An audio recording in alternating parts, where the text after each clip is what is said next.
Live at Talent Field, it's high school girls lacrosse on Blue Ridge 11. Today we have the Garden Spot Spartans and Cocalico doing in a Section 2 showdown. The Spartans, the offense for the Lady Eagles going strong, and they put home the first goal right off the bat as they take the lead. Didn't quite see what number that was, and it was Sarah Makel, number 10. All right, so getting the offense going early here.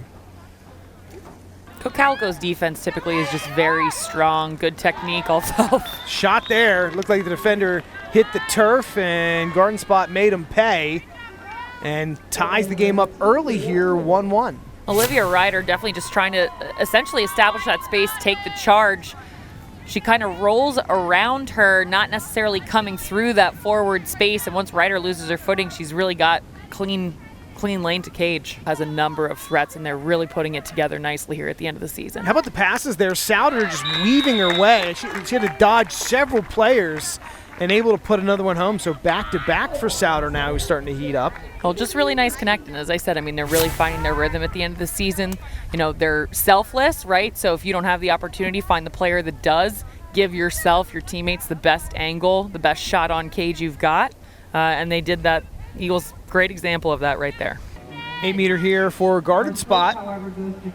Varley goes low, puts it home, and Varley able to get herself on the scoreboard, brings Garden Spot back in a little closer at 5-2, but that's the third time she's had an 8 meter, Shanna, and able to finally capitalize. Nice job by her. Didn't do a lot of finesse, a lot of fancy stick work at the top. Took a couple steps, got it up high, and looks like Som's positioning to come off quickly. Can't get there, and a goal. Varley is showing how good she really can be, and has weathered a lot of contact, earned some fouls, and now has made it a 5-3 deficit. Yeah, credit to Varley, because whatever she puts on the board today, she is going to work for every single inch going up against this Cocalico defense. Though I will say, for Cocalico, that's the type of stuff that you need to get out now in the regular season. That's the type of mental mistake you cannot make in a postseason game. It was on ball who was going help, and the stick kind of looked as though she was checking, but I'm not sure that she was. We'll have to check if we get a replay there. But that was my perception. Varley is really... Which, of course, could be wrong. Varley's making it tough here for the Lady Eagles. That's her third in a row, and that is also goal number 30 of the season for Sam Keck. There was a nice pass inside to Avery Hershey. Had to hit the little shimmy button there, but she puts it home for her second goal of the day. Well-placed shot. Cocalico starting to really get more efficient in shot selection here. We'll take another look. Beautiful feed inside from Ryder.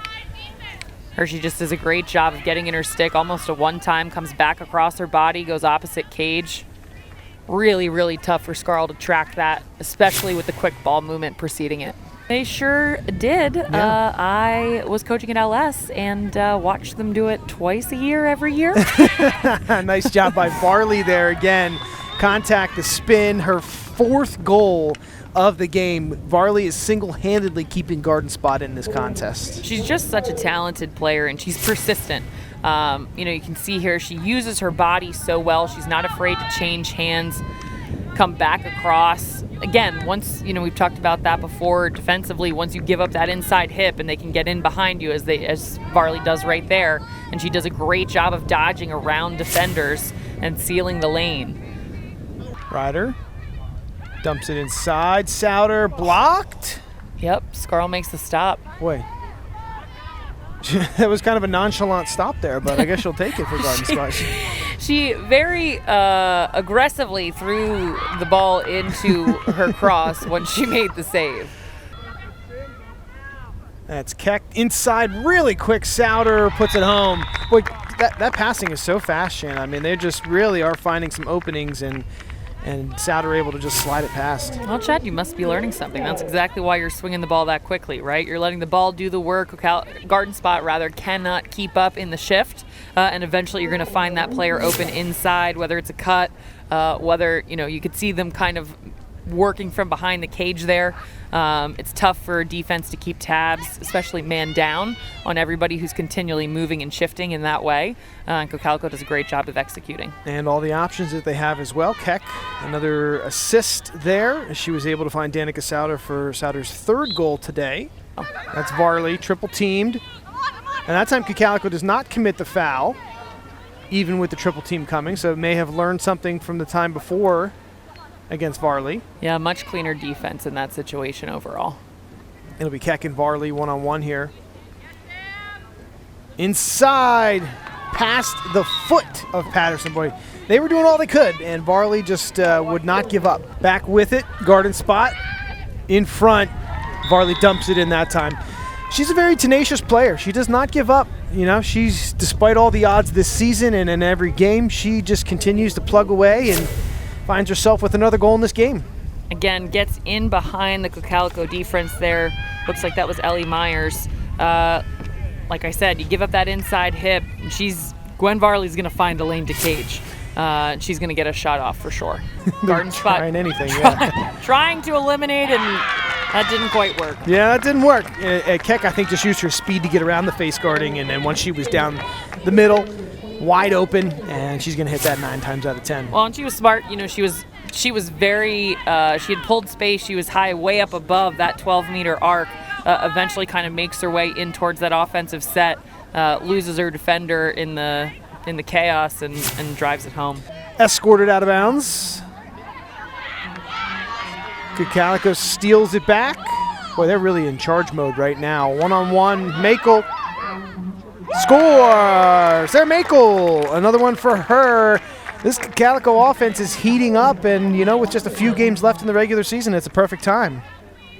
Makel does such a nice job here. I mean, she's got the advantage to cage. She knows it's really it's 1v1. She does a nice job of dodging past her defender. We'll take another look. I mean, just eliminates her with one pull across the body, shoots back across her body, and I give credit to Abigail Commander. It's so hard to come into a game and cold and kind of take these shots, much less from Cocalico's offense, who is just absolutely drilling the ball home. Yeah, I think that's another point, is that no matter who's in the net there, it's a tough day to face these Cocalico options. And here comes garden spot. Gwen Varley has been quiet as of late. Draws a lot of attention from the defense. Nice help defense there from Cocalico. Double teaming, perhaps? They're just not letting her inside.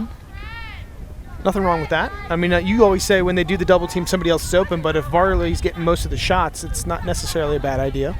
No, I mean, you know, again, yes, somebody's open, but it's on the ball carrier to find that person, right?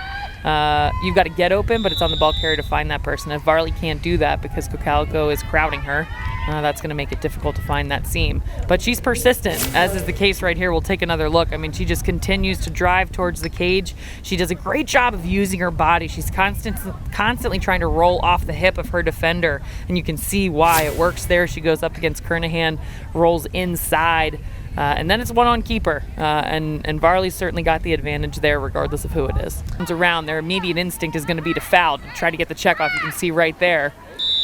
It almost seems like Varley waits until that Cocalico defense just slides itself out of its own position, and then she attacks, and she scores again. That is the name of the game, right? Make them commit to you, draw them out, give yourself space to get inside and get a shot off.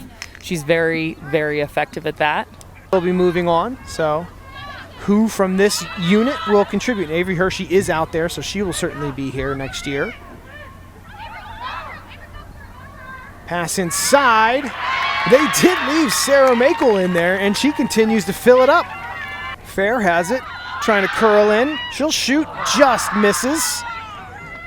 I didn't see Makel. She looked like she may have touched it with her foot, so had to stop that from going out of bounds. No, she saved it. In front. Wow. Wow. That was just a quick 1-2. That was a really nice give and go, and that's impressive from a freshman to come in and have the confidence to feed that ball inside.